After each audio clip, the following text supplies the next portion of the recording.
میں حضور کی بارگاہ میں عریضہ پیش کروں گا کہ حضور یہ جو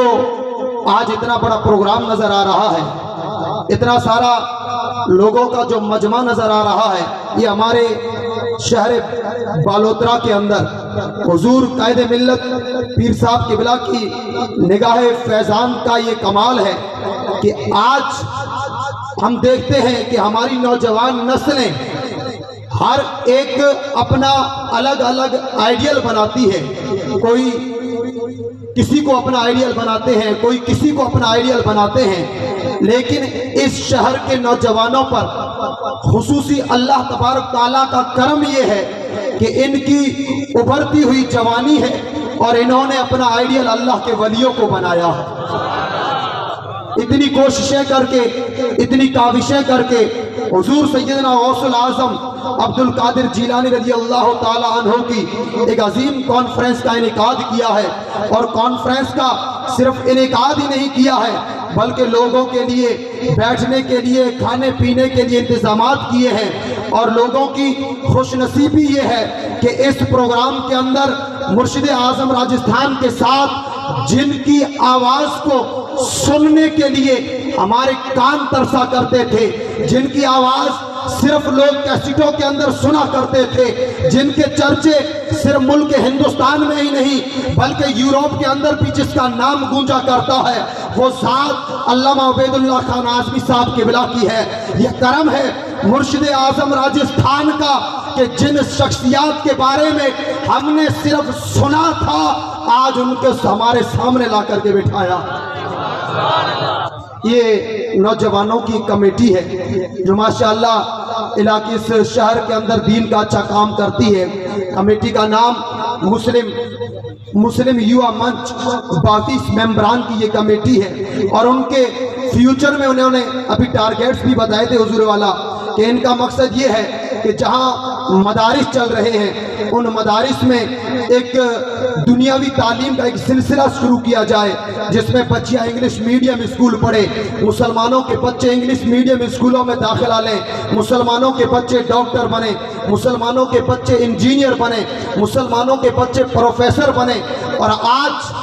اللہ تبارک تعالیٰ کے فضل و کرم سے یہ جو نوجوانوں کے ذہنوں میں یہ تصور جو پیدا ہو رہا ہے، یہ تصور فیضان ہے اللہ تبارک تعالیٰ کے ولی کا کہ اللہ تعالیٰ کے ولی اس امت کے نوجوانوں کو جب سدھارنا چاہتے ہیں اور ان سے جب دین مصطفیٰ کا کام لینا چاہتے ہیں تو جو لوگ یہ کہتے ہیں کہ جوانی دیوانی ہوتی ہے، جوانی نام ہوتا ہے انجوائے کرنے کا، ان کے ذہنوں سے فطوروں کو نکال کر کے انہیں حضور غوث العظم کا سچا غلام بنا کر کے ان سے ایسے دین کا کام لیا جاتا۔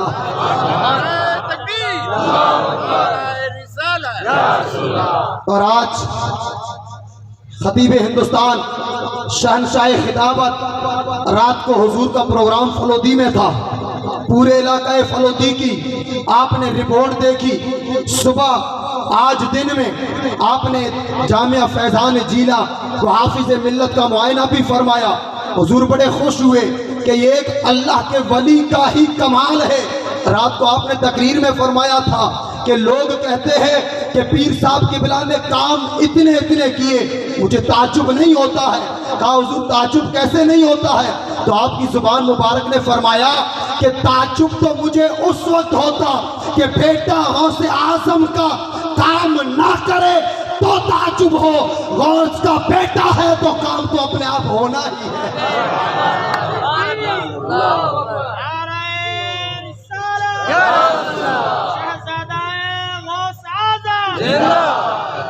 آج